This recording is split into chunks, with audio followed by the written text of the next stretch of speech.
Hey, I want to welcome you to another episode of Mission Matters. My name is Adam Torres, and if you'd like to apply to be a guest on the show, just head on over to missionmatters.com and click on Be Our Guest to apply. All right, today I have Kunal Fabiani on the line, and he's a CEO of Americas and Africa at Healy Consultants Group. Kunal, welcome to the show.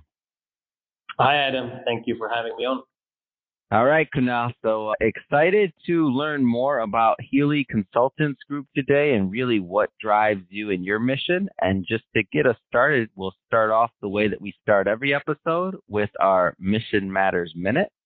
So Kunal, we at Mission Matters, we amplify stories for entrepreneurs, executives, and experts. That's our mission. Kunal, what mission matters to you? Thanks for the question, Adam. So at Healy Consultants, as our motto says, we pride ourselves with being global business experts.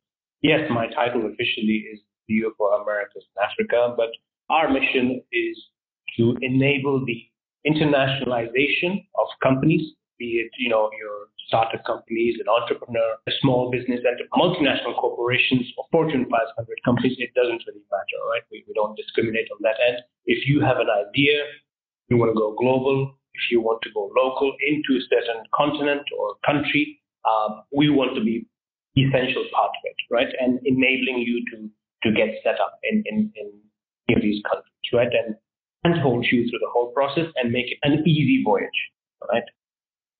Fantastic. Well, we'll love having mission-based entrepreneurs and executives on the line to share why they do what they do, how they do it, and really what we can all gain from that so we can all learn and grow together. That's the whole point of the Mission Matters platform. So Kunal, let's go back a little bit further. Well, of course, we're going to spend some time talking about Healy Consultants Group today, but let's go a little bit further in your background. Like, how did you get started in business? So Healy Consultants Group has been around for 20 plus years. I joined the company 10 years ago, initially as a business development manager, just growing the business, looking at the different types of services that a corporate service provider typically offers.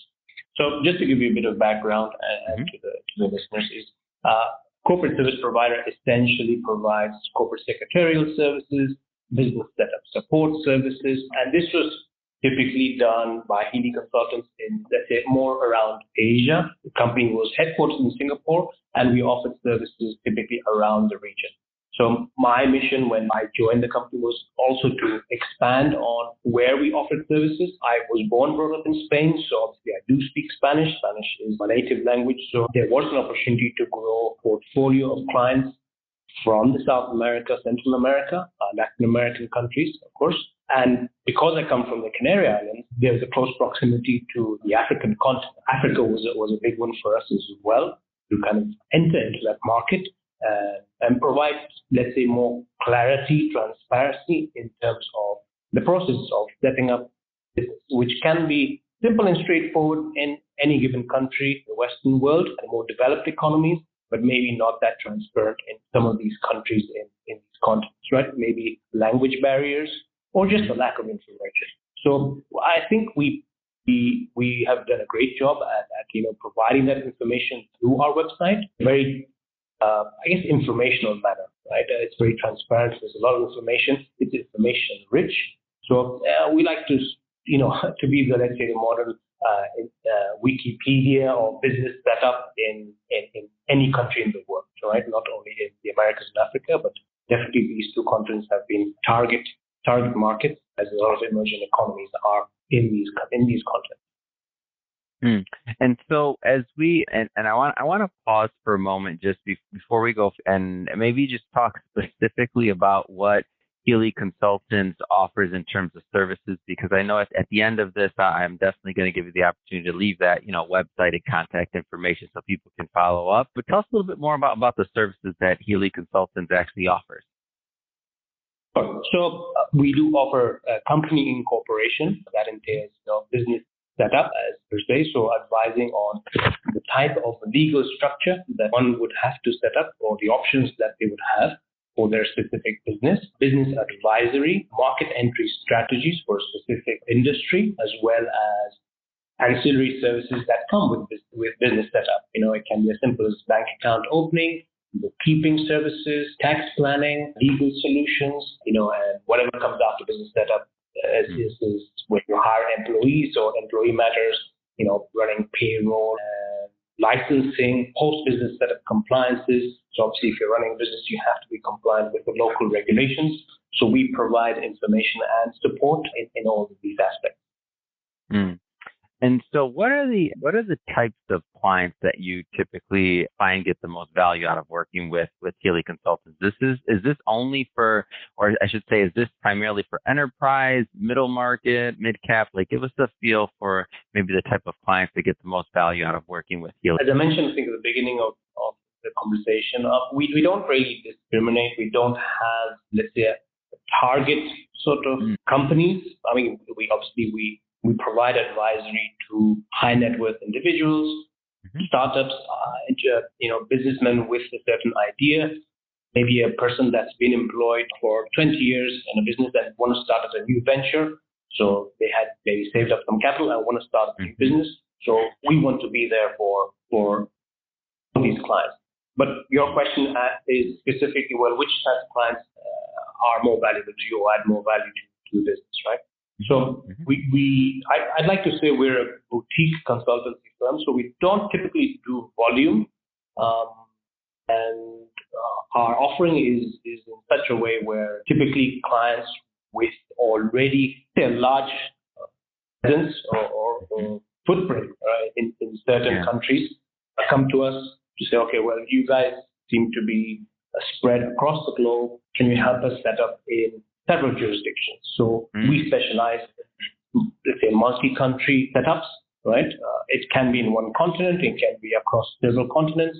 I say it can be across 6 continents. Fortunately or unfortunately, we don't do Antarctica yet, but maybe sometime in the future. Awesome. And thank you for that context, because as I asked you some more questions about what you're seeing, because I like to have some good context there. And I think you have a unique vantage point. So meaning working with, first off, the breadth of Healy, working in many different regions and countries, number one, and working with many different types of business owners. I'm interested to see, so, post-pandemic in the regions that you're working in the Americas and in Africa, how do you think really, post-pandemic or the pandemic, like how have some of the regions been affected by that? Well, in terms of regions that have been affected, it's more the businesses that have not harnessed the power of social media or having an on presence. Those have definitely been impacted severely. Obviously, when you're confined to your home, you can't go to your local store. You seek to seek services or get services or buy products online. So in many of these countries, you would typically have your local grocery store or a local hypermarket and get your goods from there, but you'd have to go in person. So a lot of businesses have actually.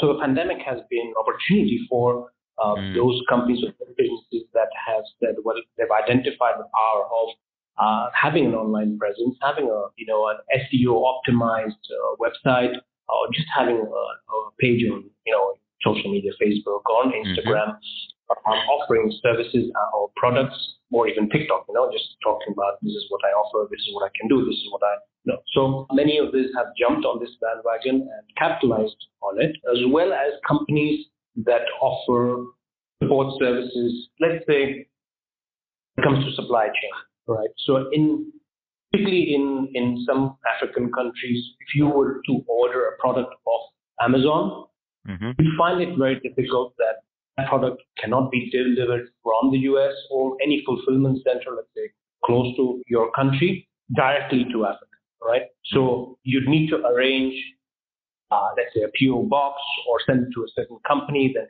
then ship that product to you, right, in Africa. So there are certain companies that have said, well, why don't we make this easier for customers who want to purchase products online, maybe not for personal use, maybe it's for their businesses, right?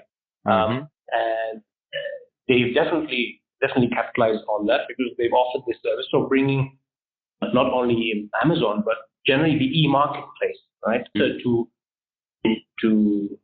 their economies. Another factor that has popped up from the pandemic is obviously the dependency of local suppliers. All right, so that may have grown. So, for example, if you're in the car manufacturing industry, we all know that there's a shortage of microchips. And China went to lockdown. How did that affect maybe fulfillment centers or manufacturing centers, let's say in South America, right? So let's look at suppliers or vendors that are local to us, right? So we have gone into look sourcing backup suppliers or service providers closer to home. So those are the businesses that have affected or now have a different outlook, right? When it comes to many businesses in the service sector, and we're talking about human resources, obviously we have to say that there has been a shift in, say, employees or companies hiring full-time employees, and rather now getting comfortable with treating employees as independent contractors and saying, well, work from wherever you want, as long as you get the job done. It has worked for us during the pandemic. Everyone was working from home. I don't need you to be in an office.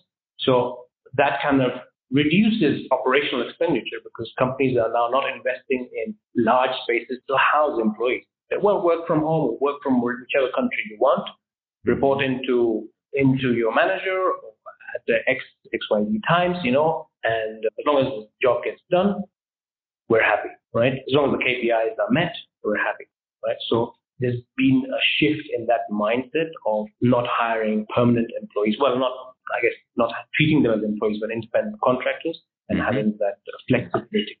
Obviously, working from home, that has allowed greater flexibility, but that also has created opportunity for entrepreneurs who have identified the space or concept of digital nomads, right?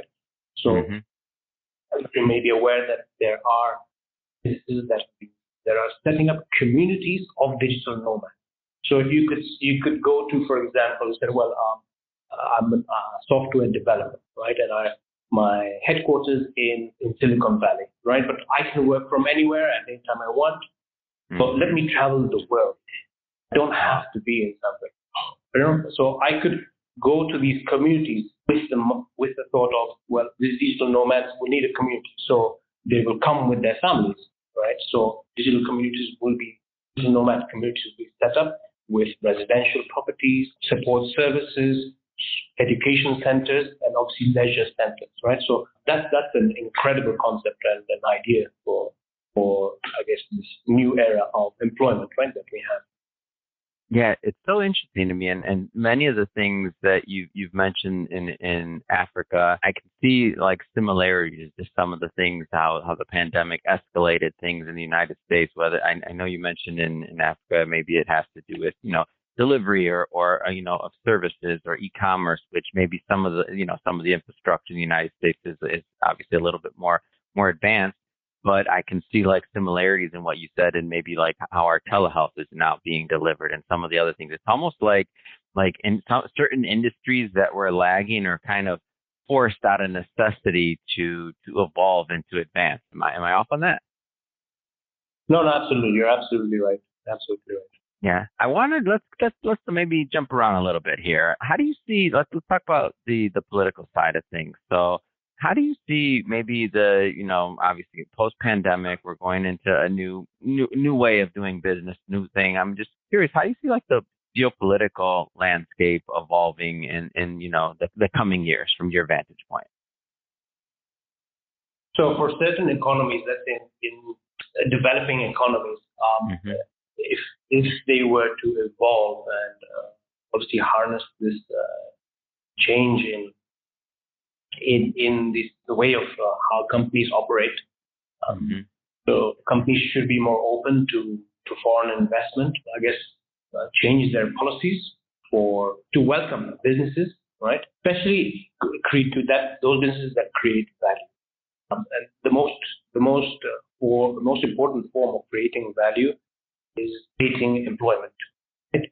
But if I'm bringing a business to your country, it should be easy for me to set up a business, hire employees and just create jobs and give back to the community, right? And that creates values for me, right? So I wouldn't necessarily say relaxed policies, but definitely more flexible policies when it comes to investment from the outside, right? So if I was a business that wanted to hire employees, I mean, going back to the fact that my employees don't need to be in the US or in Singapore, I can hire employees. I guess businesses have thought, well, I can hire employees in Morocco or let's say Tunisia or in Egypt, right? Or in South Africa if I need English-speaking staff. And my cost of labor is less, but how easy is it for me to hire these people? So those are a lot of questions that we get asked, right? So there's a lot of confusion. There's no clarity. So obviously, our mission is to make that clear and accessible to our clients, right? Who are definitely interested in being set up in these countries. So again, for those countries that are targets for our clients, well, they should offer incentives, right, to businesses to set up so that they can also, I guess, capitalize, right, on what they have to offer. Because the business is set up, it not only create jobs, but there's a knowledge transfer, right? Or especially we've seen the boom of fintech, right? Financial technology companies being set up, especially across Nigeria is definitely a hub, and Kenya and South Africa. There's a lot of VC-backed companies that have set up there especially in the payment sector. So that's definitely opportunities for these countries and more countries to suit and see what these countries are getting right. And I think that's my take on this. And speaking of the businesses themselves, how do you see maybe the competition between these established businesses and maybe even the startups in the region? Like how do you see this evolving? So evolving is powerful. If businesses that are established for 10, 20, 50 years, it doesn't, with the changing landscape, if they don't keep evolving and adapting to this new era, they'll essentially become the modern age dinosaurs. They will become extinct. So you have to adapt to the new era. And that would be kind of like in the U.S., it'd be like our Kodaks or something, or some of the big, the companies that you never thought would change, right? Exactly. Absolutely. That's a very good example. Kodak is a very good example. So again, evolve, adapt to the new era, make your workplace a bit more flexible, harness the power of digital media. I mean, imagine a business not being present online or not having any presence, digital presence. That's unfathomable, right? In today's day and age. Yeah, and I definitely I agree with that. When I'm thinking about what you're saying, Kunal, and I'm like, yeah, there's some that have listened to this and they'll be like, oh, come on, but you're right. There's some people that will listen to this, so yeah. And if you're listening and you don't have that presence, work on it. I'm sorry, go ahead. I had to say that because I say it all the time on this show, and it's fun for me to hear somebody else preach it. Go ahead, continue. Sorry. Definitely, and this is definitely opportunities for new businesses or new entrants, right? They say, well, this company is doing this well, but there's a gap, right, between what they're offering and maybe their presence online. I can do that better. So let me come in, and maybe I'm a small fish, and this established company is a whale, but I can do it better because I know how to sell my services or sell my product or market my product or my services or my business better because I understand how a digital company or an online business should operate and should present itself, right?